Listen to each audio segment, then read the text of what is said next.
I think we are ready to start, and a very good morning to all of you, and thank you for coming to this press conference, which we are organizing on the occasion of the Eastern Partnership Business Forum. We have 3 speakers today, and we will start with those introductory remarks by Mr. Vitālijs Gavrilovs, President of the Employers' Confederation of Latvia, Mr. Markus, Beyrer, Director General of Business Europe, and Mr. Johannes Hahn, EU Commissioner for European Neighbourhood Policy and Enlargement Negotiations. Mr. Gavrilovs, the floor is yours. Thank you very much. First of all, very welcome to Latvia, to Riga. We're very happy to see you. Unfortunately, the weather is not very well in Latvia, but here is climate excellence. And we already started our business forum, and as you know, Eastern Partnership, it is an external policy issue, high on the European agenda. We are glad that the Eastern Partnership Business Forum has become a regular event to take place side by side with the Eastern Partnership Summit, political summit, thus creating ground for a more integrated discussing and public-private dialogue. And key word here is the public-private dialogue. However, due to our historical experience and geographical proximity with the 6 Eastern European countries, we in Latvia are center that Europe is not using the full potential of the Eastern Partnership cooperation, especially from economical and trade perspective. Europe has been looking at the Eastern Partnership as to a political and economical tool to promote European value. This excellence as the European value are based of human rights, peace, good governance, and free flow of goods, capital, and knowledge. However, as a business representative, having connection in those countries, being aware of the internal process taking place in the countries concerned and cooperating with them, I see that this partnership so far has not reached its full potential in promotion of entrepreneurship activity and trade in this region. And if you take Latvia, cooperation with the 6 Eastern Partner country 6 years ago, 2009, that was signed declaration, and 2014, it just increased 37%. But unfortunately, last year for us was not very successful, and turnover decreased by 5%, especially Georgia, 25% turnover decrease, and the Ukraine, 16%. It means a lot to do in front of us. Within the Employer Confederation of Latvia, we have worked a lot since 2008 to set up bilateral business cooperation council with Employer Confederation from 5 Eastern European partner countries, Armenia, Azerbaijan, Belarus, Ukraine, and Georgia, as part of our bilateral cooperation agreement. Yesterday, the Employer Confederation of Latvia signed cooperation agreement with the National Employer Confederation of Moldova. This will allow us to extend our external business relation, as the cooperation agreement also envisage creation of Latvian-Moldova Business Cooperation Council. As a tangible result of the 3rd Eastern Partnership Business Forum, the organizer of the forum is preparing business recommendation to the politicians.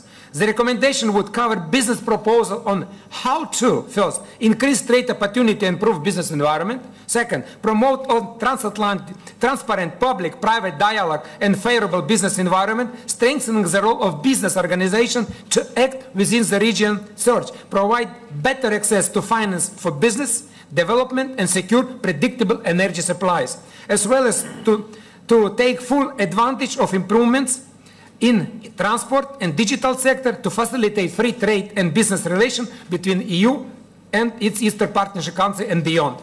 As part of business recommendation, would be proposed to support in all possible means sharing the best practice and stimulating partnership.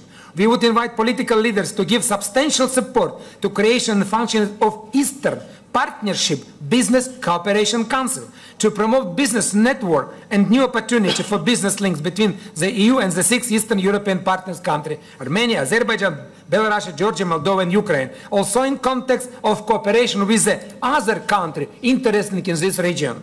In addition to that, the wording used beyond is one of the key aspects in this year for Business Forum.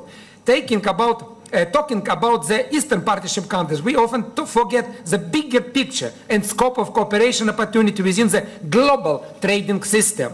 And that is one of the core messages I want to emphasize. We have to have a clear strategy globally, not only regionally. Eastern Partnership, Central Asia, Transatlantic, we would like to see global picture. To summarize, I want to emphasize the 3 main points once again. First, We have to develop more systematic long-term business relations through approved business cooperation mechanisms, such as Business Cooperation Council. That's number one. Second, we have prepared recommendations for the political summit in order to give the politicians a clear business message. We are ready to submit them to the political summit. We recall that the main goal of the Eastern Partnership is to bring the Eastern Partners country closer to European Union through political association, economic integration, increased mobility, and enhanced contact among people in a framework of solidarity, common value, cross-border cooperation, and of course security. And any further development and cooperation perspective in the region should be defined by tangible results of democratic reform, the quality of the rule of the law, and of the political transition, and the ability to contribute to the regional security, which is also key to any future growth.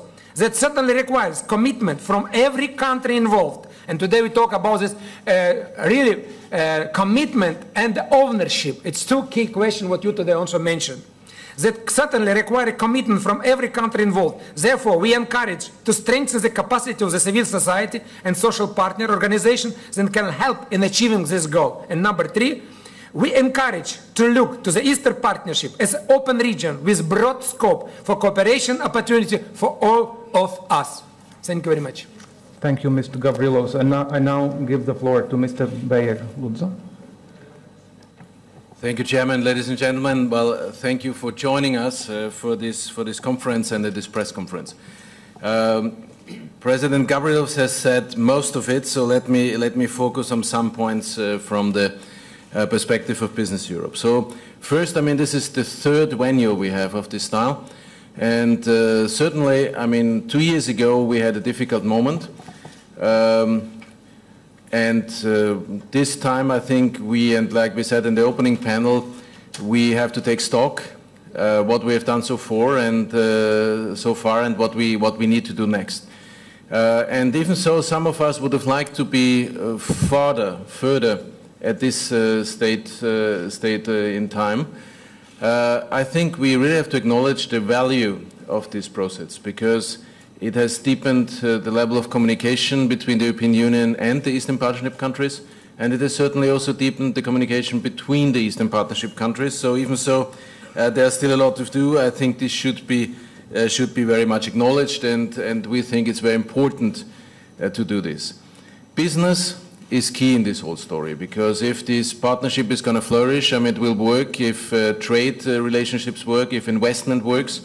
And therefore, and this is a little bit the critical point I had to make in the opening statement, of course we are not yet there as far as the reform agenda is concerned of some of the partnership countries. More needs to be done in some of the structural reforms in order to implement the rule of law and other things, and in order to create for the investment security we will need to really bring further investment to these countries. A lot is done by the business community, by the European Commission, by the European Investment Bank to go forward.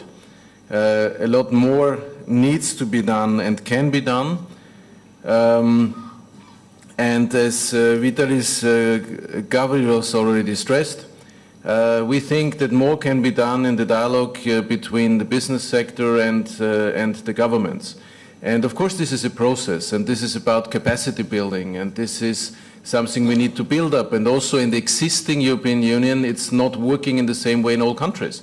But I think you can say one thing: in the countries where this dialogue is working best, this is the countries which are, in average, the economically more successful ones. So it's really worth investing in this dialogue. It's really worth investing in this relationship. And this is what we need to do. Coming to the to the Eastern Partnership as such, but I'll leave this mostly to the Commissioner, but I think we have been in agreement in this opening debate that there's valuable instruments, but we might have to tailor-make them a little more. I mean, it has proved that, of course, the 6 countries are very different in their ability to adjust, in their aim to go forward at different speeds and paces. So therefore, we might have to differentiate a little more, and maybe also come to more tailor-made instruments, but as far as this is concerned, we are rather, of course, at the beginning of the debate. Let me sum up by where I've started. I think the proof of the pudding is in the eating, and I think the proof of this pudding will be in how successful we'll be in deepening the trade and investment relationships. There more can be done in providing for information in the partnership countries, what kinds of investments are possible, what needs to be done, what kind of security to expect, and I think this is the major part. Thank you.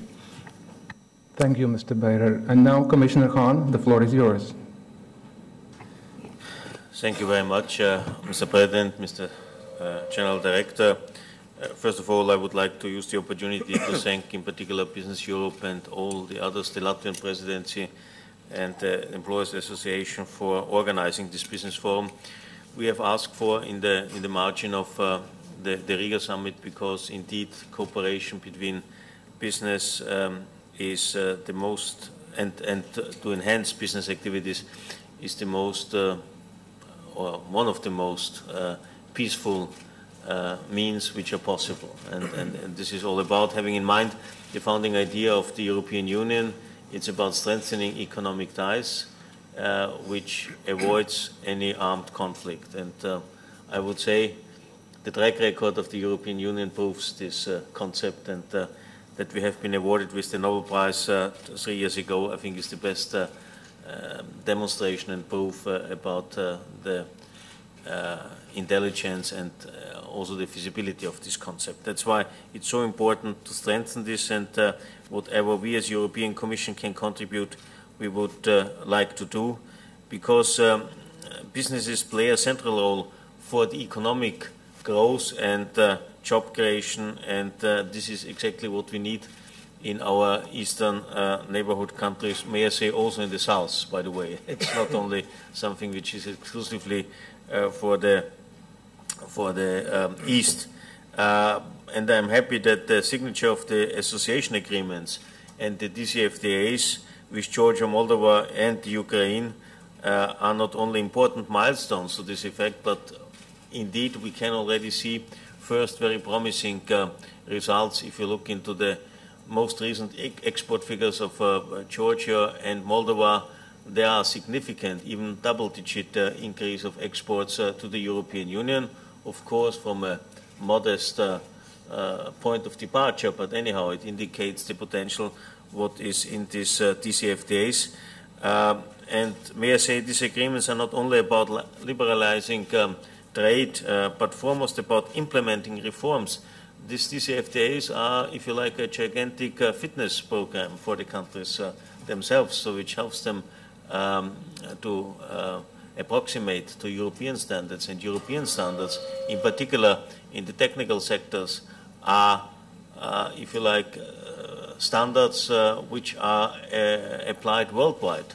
So to accommodate with European standard means to open export markets not only to the European Union but worldwide, and this is, so to say, the fantasy and the intelligence of these programs. And there are already some studies showing that the association agreements provide SMEs with an extraordinary opportunity for growth.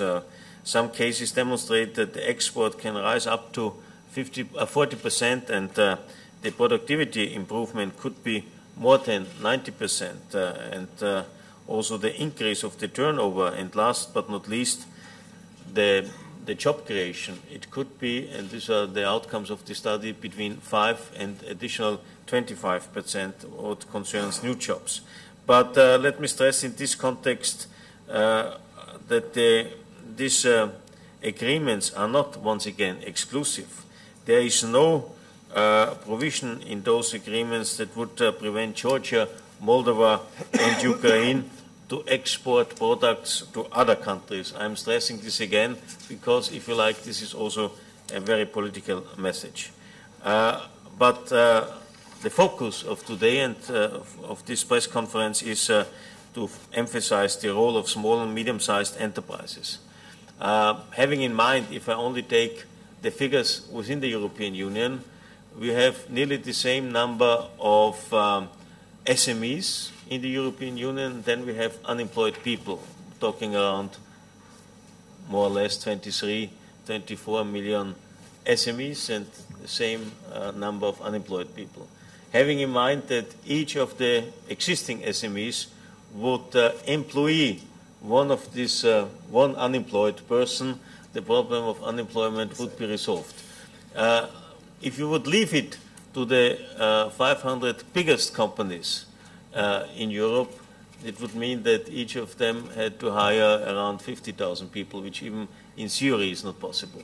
What we need, and this is decisive for Europe and also for its neighboring countries, is the right mixture. We need big industry, we need SMEs, we need a good mixture of different sectors and branches. We have to avoid that Europe becomes only a destination for tourists.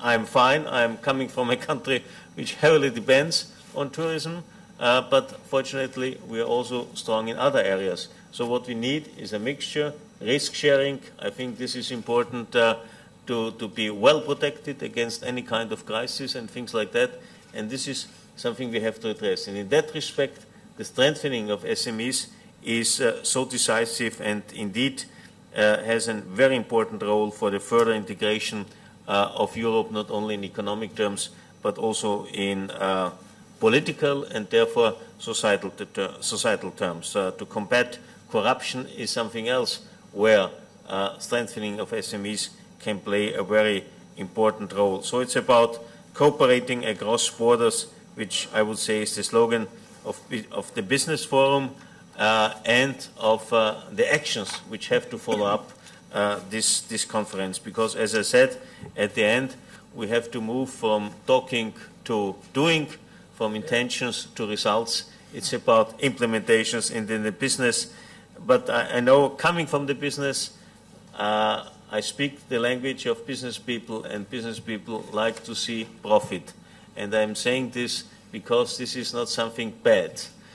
To have profit is necessary to help those who need it, to improve the living conditions of people. So it's a precondition to have a better welfare level in countries, and this is what is so decisive. And that's why I can report back to you that already in the past we have done a lot to push the business activities, in particular towards the Eastern partners. But today I'm particularly delighted to announce that the Commission will provide around 200 million euro in the next couple of years, which will unlock more than 2 billion of new investment activities, because these 200 million should be mainly used to offer loans, guarantees, things like that. So in order to trigger additional investments, because, and also this was said, we should move also mentally from so to say a donor mentality to an investment mentality, because investment always means that you expect something in return. Of course, primarily money, but also, if you like, satisfaction of people, happiness of people, and this always means peace, means prosperity in the way that societies, if societies are more happy, they are more stable, they are more robust, and they are more affected against, or they are more protected against any kind of conflicts, and in particular armed conflicts. And this support by SMEs is primarily done, and I would like to use the opportunity to express my thanks to EBRD and EIB, the two main international financial institutions dealing with this, and are the main partners also for the European Commission. Only to give you a sense what this kind of financial support might trigger, might launch. In Georgia, for instance, we have supported a company which processes and exports fruits.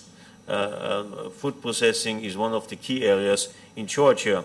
And thanks to our support, they gained new export clients in the European Union, as a result of this EU, of this kind of support, the export sales increased by 40%, and the revenues growing was over 250%. This, by the way, also something about efficiency. In Moldova, a company that purchased new winemaking equipment is now offering high-quality products internationally, including Europe, but also the United States. Winemaking in Moldova is a very important area. And by the way, they have a very excellent one. And finally, Ukraine, as an example, I can mention the case of Ecosoft, which is a water treatment facilities and technologies company. With the EU support, the EBRD helped Ecosoft to develop a new export strategy, which led to the launching of 18 new products, doubling the exports, including to Germany and the UK. Both are very competitive markets, and increased the turnover by 80%. So these are only a few examples telling you that it's really about very concrete assistance, very concrete support, because it's all about to create welfare, and welfare can only be created if we stimulate, if we motivate the business community, first to invest, second to explore, or the other way around, export markets, and this creates usually jobs, safeguards jobs, also in the home country of these companies. This is also something one should keep in mind. So thanks again, and I wish you all the best in all your endeavors to improve the situation, and that in 2 years' time at the next summit, and hopefully there will be also such kind of event, we can report about all the progresses which have been made. Thank you, Commissioner. We have a couple of minutes left for the questions from the media. I kindly invite you to give your name and the media you represent. We have 2 working languages, Latvian and English. Yes, the gentleman over there. The microphone, please. Could you come up to the microphone, please?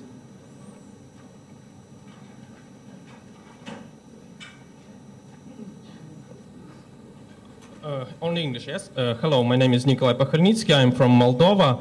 Mr. Hahn, you said that Moldova, after DCFTA, increased export in European Union, and it's happened because they made not only DCFTA and they made reforms, but I want to ask you about other question. And 3 days before elections in Moldova, was stealed $1 billion from bank systems, and it's provoked a local crisis in Moldova, inclusive in our currency. And I want to ask you about what positions has your Commission about situation in bank sector of Republic of Moldova.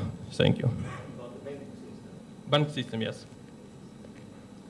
Well, first of all, according to my information, fortunately, the amount you have mentioned is not sustainable. It's fortunately, according to my information, less, around half of it, but nevertheless, it's a huge damage. And I can only urge, and we are in close cooperation with the responsible people, that these cases are clarified. There has been a thorough investigation, and I think, and according to my information, the country is able to deal with it. But of course, it's not only this particular case. Once again, there is assistance needed, but I also would give a positive outlook. If you take DCFTA, visa-free regime in Moldova, this has already triggered increased, if you like, political activities with Transnistria.